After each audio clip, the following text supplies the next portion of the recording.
मगर पिछले 4 दिन में इमरान साहब किसी टीवी चैनल पर, किसी जलसे में, किसी जगह दिखे नहीं, कोई बयान हमें इस किस्म का नजर नहीं आया जो सिस्टम को, इदारों को, सियासी जमातों को उधेड़ रहा हो। वो क्यों इतने खामोश हैं?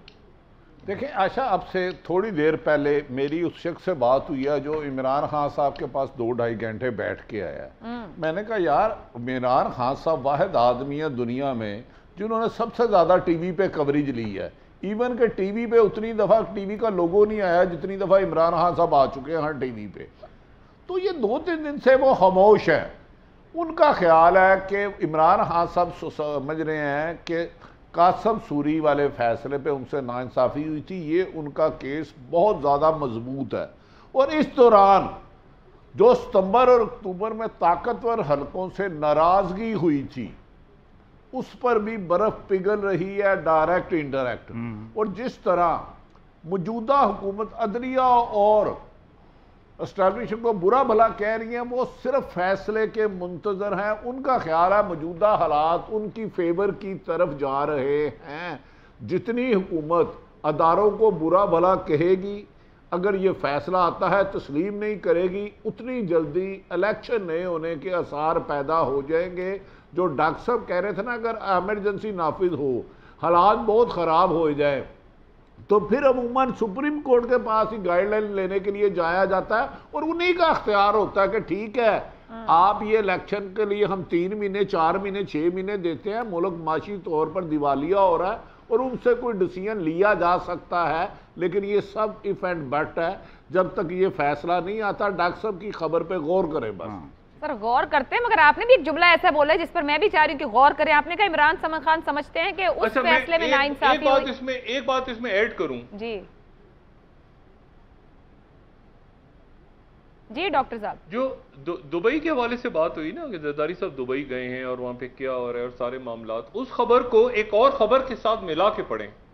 और वो खबर ये है, दूसरी खबर जो है उसके साथ मिला के पढ़ा जाए। बाकी तो खबरें हम डिस्कस कर रहे हैं बहुत सारी, लेकिन एक और खबर भी है कि पाकिस्तान अपने मुख्तलिफ जो असासे हैं उन्हें फरोख्त करने जा रहा है और इस शर्त पे फरोख्त कर रहा है मुख्तलिफ असासों को कि वहाँ पर यूएई के जो मुख्तलिफ कारोबारी शख्सियात हैं वो उनके बोर्ड के मेंबर्स के तौर पे बैठेंगी और शख्सियात सरमायाकारी करेंगी।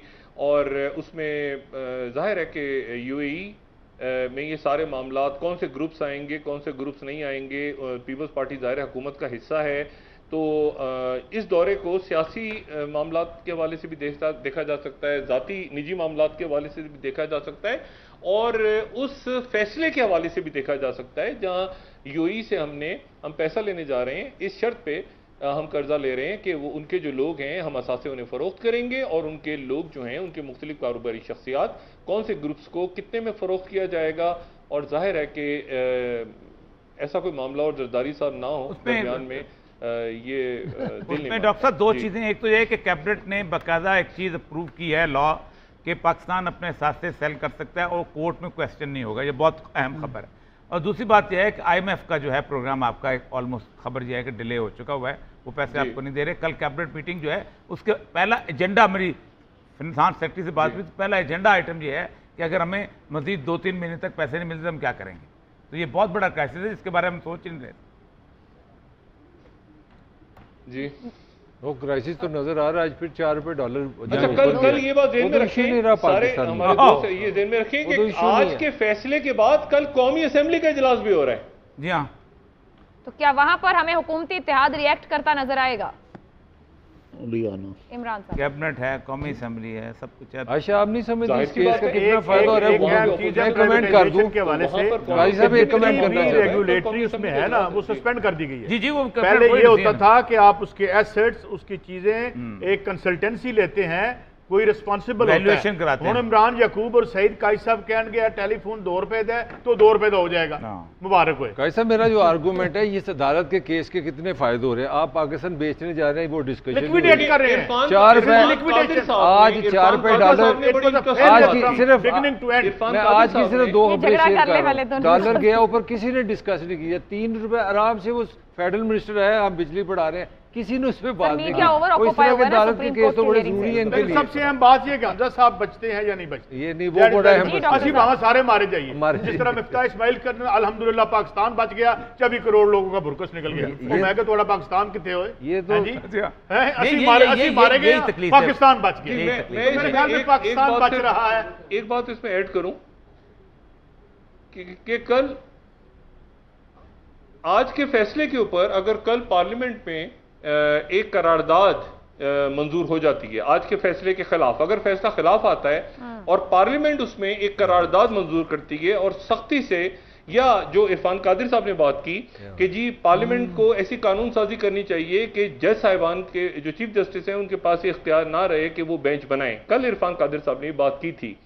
तो अगर पार्लियामेंट जो है, जाहिर है पार्लियामेंट का इजलास हो रहा है कल, और पार्लियामेंट के अंदर कोई ऐसी करारदाद मंजूर होती है और ऐसी कोई बातें होती हैं जो कि कोर्ट में, मुझे नहीं पता कि इसकी लीगल पोजीशन क्या होगी, और ये साहब या इमरान साहब या बाकी शख्सियत इस पे बात कर सकती हैं कि पार्लियामेंट के अंदर होने वाली गुफ्तगू जो है वो अदालत में उस पर बहस नहीं हो सकती गालिबन। अगर कोई पार्लियामेंट में कोई भी जुमला कहा जाए तो वो काबिल गिरफ्त नहीं है अदालतों में। मैं और ये जी दुरुस्त कह रहा हूं। बात तो यह है कि ना अदालत की को डिस्कस किया जा सकता है पार्लियामेंट में, ना पार्लियामेंट को अदालत में। आइन ये कहता है पार्लियामेंट को भी वहां डिस्कस नहीं किया जाता। पहली बात तो यह है कि ये जो इरफान कादिर साहब ने बात की है, मुझे नहीं पता था, वरना मैं उनसे जरूर पूछता कि फिर तो पूरे का पूरा निज़ाम ही तलपट हो जाएगा ना।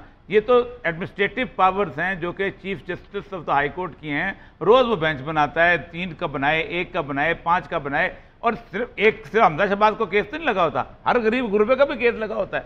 तो अगर वो नहीं बनेगा तो क्या ये मुमकिन है कि हम मिसाल तौर कोई आदमी कंप्यूटर बनाएगा, जावेद लतीफ साहब को ये दे दिया जाए कि तुसी बनाना है, हाँ नहीं, हाँ, या किसी और पर्सन को दे दिया जाए, ये इस तरह हो सकता है? ये भी पार्लियामेंट फैसला कर सकती है। नहीं, लॉटरी लगाए लगे, मैं ऐसे बहुत बड़ी चिट होने चाहिए। काजी साहब का केस है, हाँ जी, एक बच्चा लगाए, लॉटरी निकाले, इसका जज ये है, इसका जज ये, तो तमाशा बना दिया ना आप लोगों ने। देखिए मसला सारा ये है कि आपने पहली बात यह कि हम इन 3 जजों पे हमें एतबार है। सबसे बड़ी बात यह है कि इन सबको पता था कि फुल कोर्ट हो नहीं सकती, कुछ जज बाहर गए हुए हैं, कुछ ये डिले टैक्सेस था। पाकिस्तान में वकालत है क्या? लोगों को लारे लगाना और वहां जाके कहना जी हमें तारीख दे दो। पूरे पाकिस्तान की पूरी वकील बरादरी करती यही है, ना करे तो अगले दिन उनका रोजी रोटी। सईद काजी साहब और ताहिर मलिक साहब, आपकी नजर एक फिगर्स हैं, आप दोनों शख्सियात की नजर एक फिगर्स हैं, बिल्कुल स्ट्रेट फिगर्स। जब से नई गवर्नमेंट नया सेटअप आया है, इंटर बैंक में एग्जैक्ट मैं आपको फिगर बता रहा हूं, 51 रुपए डॉलर महंगा हो चुका है, रुपया गिर चुका है, 51 रुपीज, और 6,500 अरब रुपए, 6,500 अरब, 650 नहीं, 6,500 अरब रुपए का कर्जा जो है हम पे बढ़ गया है। और 51 रुपए आज जब बैंक बंद हुए हैं तो 51 रुपए गिरा है रुपया। तो यह है आपकी मईशत। मेरा जो बात औरिया मकबूल जान साहब ने की कि आइन इजाजत नहीं देता कि सुप्रीम कोर्ट को डिस्कस किया जाए पार्लियामेंट के अंदर, मैं यहां पर आइन और कानून की तो बात ही नहीं हो रही। मैं ये कह रहा हूं कि अगर फैसला हुकूमत के खिलाफ आ जाता है, हमजा शहबाज साहब के खिलाफ आ जाता है, तो कल तो हमने एक प्रेस कॉन्फ्रेंस सुनी, लेकिन वो प्रेस कॉन्फ्रेंस कायदीन की थी। वो कायदीन कल पार्लियामेंट में नहीं होंगे, कल वहां पे जावेद लतीफ साहब होंगे, कल वहां पे जो है वो JUIF के लोग होंगे, बाकी लोग होंगे, शख्सियात होंगी, और स्पीकर भी पीपल्स पार्टी के होंगे। वो माइक खुला रख सकते हैं, हुकूमत कहेगी बराह रास्त है। मुझे बताएं कि कल अगर कल अदालत कौमी असेंबली में डिस्कस होती है और उससे कहीं बदतर अंदाज में डिस्कस होती है जो अब तक डिस्कस होती रही, और ये कहा जाता है कि जी अवाम के नुमाइंदों का और इख्तियारात और 3, तो मुझे बताएं कि फिर क्या होगा, क्या मंजरनामा होगा, क्योंकि मामला तसादुम की तरफ जाएगा। पार्लियामेंट का इजलास कॉल है कल, ये ज़हन में रखें।